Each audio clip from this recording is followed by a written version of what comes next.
Judge, welcome. All right, thank you. Thank you for coming. Sure, I like to come around, try to do it once a year to give you an update on what's going on with your circuit court. So of course, I'm your circuit judge in Cheboygan County, and it also covers Presqu'île. And I just want to touch on 4 quick things and answer any questions that the board might have. One is we made some big changes to our friend of the court office in the last year. We have a new friend of the court referee. The referee that we'd had for a number of years retired.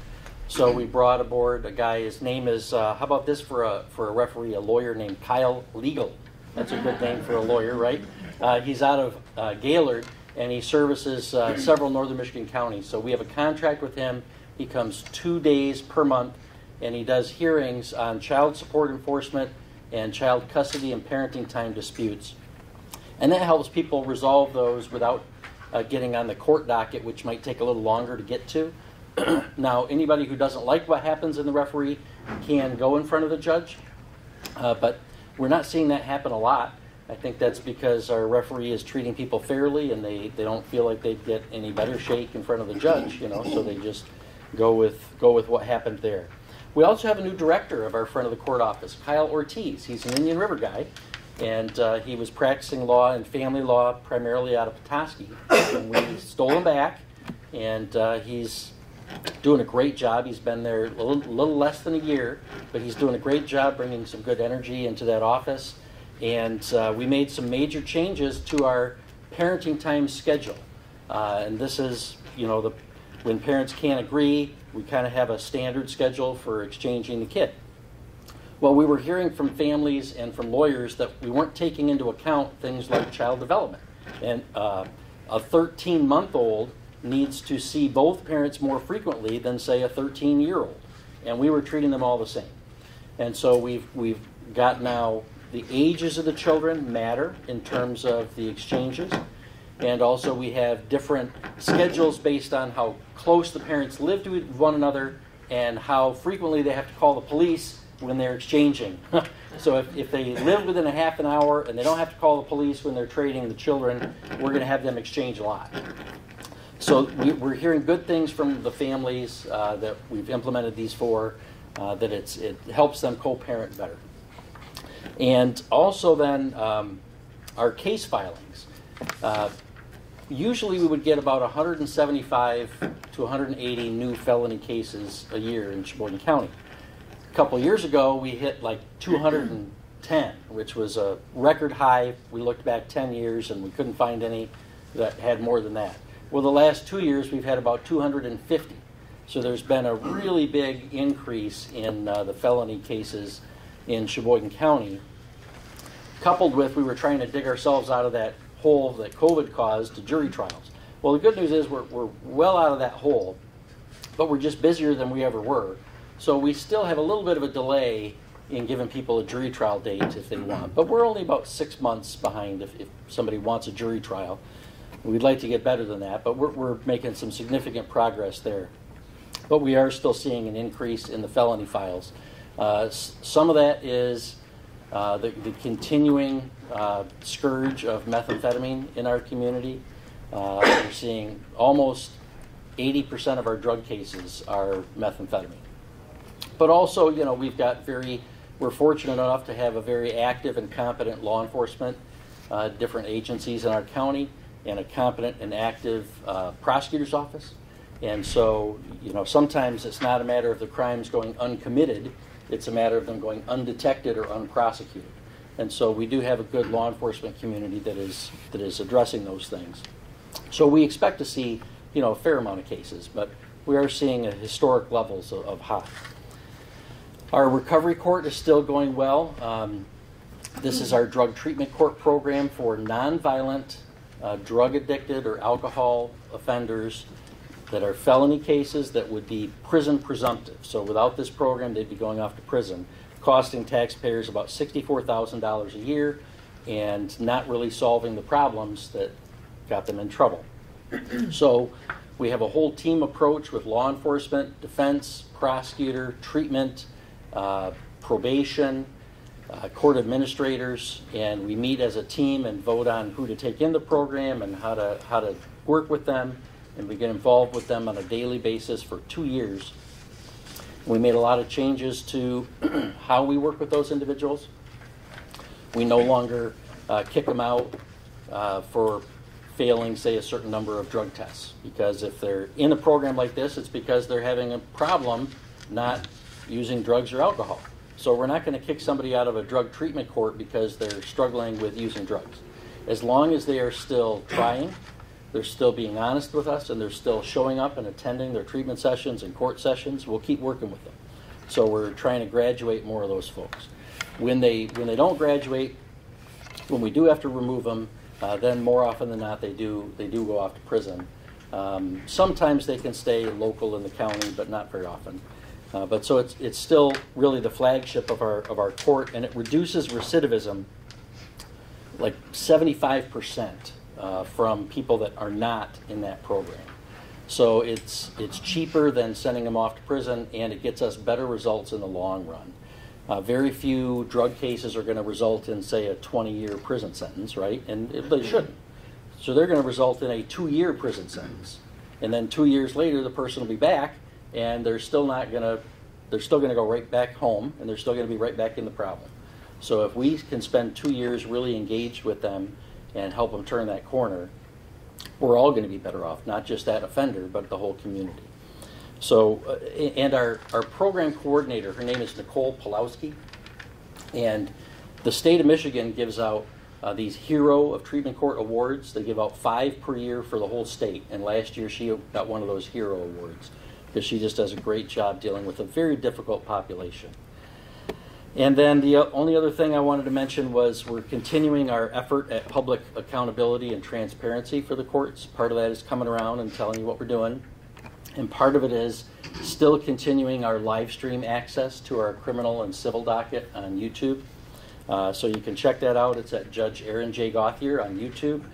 Since we started that at the beginning of COVID, we've had over 1.25 million views of our court hearings. And we've had over 150,000 views this year. And it's not just, counting the clicks, it's educating the public about what actually happens in the courts. And if you do watch, you probably noticed we changed the video feed this year. We finally got inside the box and we're able to hack some of the camera feeds so that now you get a better experience of viewing what's going on in the court. We're still working on some enhancements for that. But what that let us do is no longer show the jury box. So now we have actually been able to stream a couple jury trials. Now we're not going to stream, say, a child molestation trial. That would just be too invasive for that young victim. But, we've been able to stream, I think, an animal cruelty trial. The animals didn't mind so much. And the resisting or fleeing from the police. So we put those things on. So we'll identify appropriate. Now, if you show up for jury selection, we don't put the jury selection on there. So your faces, your names will not be out there if you show up for jury duty. We'll protect our jurors. But once we get the jury all situated in the box, then we turn the camera on for the trial itself. And I was able in the last year to chair a work group for the whole state of Michigan, for the Michigan Judicial Council, on public access and transparency. And we had about 30 judges and other stakeholders from around the state. And we made a report. You can check it out online at the Michigan Judicial Council website. And we made a report to the Supreme Court recommending a court rule to encourage other courts to live stream and give them some guidelines on how to do it responsibly. So we're really hoping that the Supreme Court will take some action on that. And last year we brought the Michigan Supreme Court to Cheboygan County. They heard a case at the Cheboygan Opera House, and we bussed in students from around the county so that they could see what the highest court in Michigan is up to. So that was, again, part of our just public outreach efforts. So it's real important to me to engage with the community so that they know what's going on with the courts. A lot of times the court seems to be the most mysterious of the branches of government, and we want to take away as much of that mystery as we can and get ideas from people. If you are using our courts or your constituents are and you're hearing, obviously, on outcome of cases, there's always somebody who's going to be unhappy. But if you're hearing things about the process where there's something that's not going smoothly, I'd always be willing to hear ideas of how we can make it better. Any questions you might have or concerns? Yes, sir. Judge, I've always been interested in your drug court, Mm-hmm. and I was very happy to hear you say that if they slip one time, they're not out. Right. And I think that's fantastic. But what's your success rate, do you think? Well, the program started in 2008, and I came aboard at the end of 2018. Historically, the program had graduated only about 4 out of 10 folks. My hope would be we could get to about 6 out of 10. Right now, we're graduating about 5 out of 10. So we're still only finding success with half of our participants. If we were graduating more than 6 out of 10, we'd be doing something wrong, because these are folks that usually have repeat criminal history. The drugs are usually a symptom and not the root problem of what's going on in their lives. Our population has housing insecurity, job insecurity, a lot of times educational challenges or gaps, traumas that they've experienced, mental health challenges, physical health challenges, dental health challenges, family toxic dynamics. They just have a plethora of issues to deal with, and the problems have really taken a hold in their life. So these are folks that can't just go to a couple meetings and get a handle on it. Otherwise, they wouldn't be in the fix that they're in. So it's a very challenging population group. But what we find is the ones that are really committed to it and are doing it for themselves, they're the ones that succeed. The ones that are doing it just to stay out of trouble and try to see what they can get away with, you know, we're all human. They're going to fool us for a while, but they're not going to fool us for 2 years, so it always catches up with them. So that's about where we're at. Judge, if I'm not mistaken, if you're hitting 50%, that's double the average of, say, an alcohol rehab facility. Isn't that true? You know, I don't have that data in front of me to know that. Because I remember over, when I was stationed in Europe, a friend of mine was running the alcohol rehab program, and they were happy with 23%.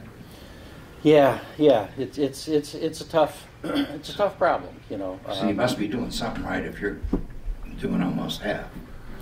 Well, part of it is working with them longer, and the other is we retooled our sanctions when people violate the rules, and we got to hold them accountable.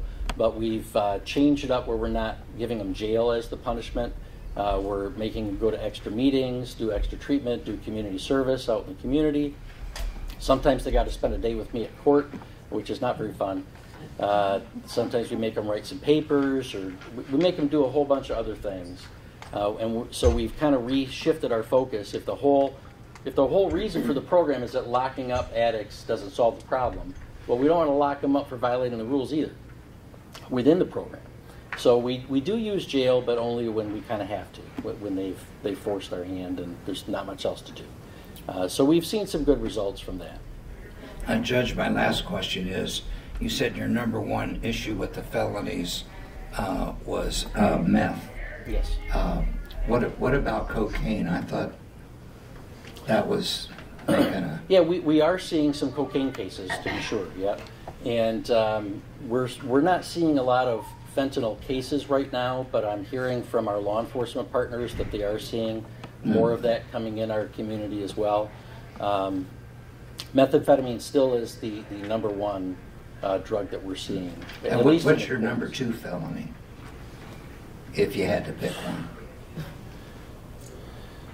That's really tough. I haven't pulled that data, so I would just be guessing. I would say, sadly, the cases that take up the longest time on the docket and that we see far too many of every year is child molestation cases. That happens much more frequently than people would like to think about. Okay.